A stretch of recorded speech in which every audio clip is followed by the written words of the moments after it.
beach, the captain drives her men with digging mechanism. They keep going with no end in sight as the sun touches the horizon at the edge of the ocean. As quietly as possible, Rocky approaches the beach. They have dug the canal right up to the bushes directly below.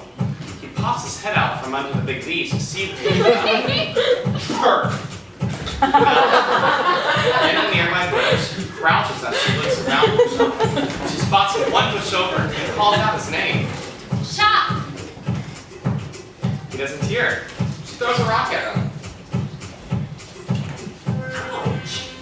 He turns around and sees her. They start to make gestures with their own sign language.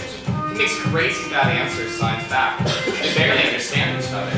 She points to the beach where the men are digging, and she points to the camp window where Tom is sitting, and she points out the sunset, pointing at him until suddenly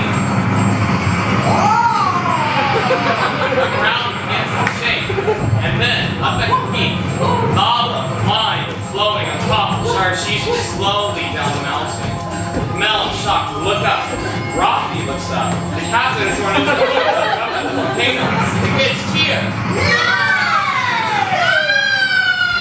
Larkins are running all over the beach, and the captain yells at them to stop. In the village, everyone runs to the big rocks and flies to the top of the steps coming down the mountain. Across the valley, on top of the small valley, the old villagers are taking to shelter.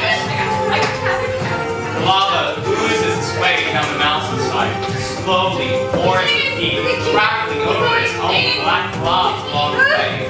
Volcanoes first layer after layer down towards the beach. The captain yells at him that he worked as though nothing had changed. Mel shocks Spot or time to flush out the rescue plan. The captain is foxguarding the camp engines and lashing the whip in the air at a workman.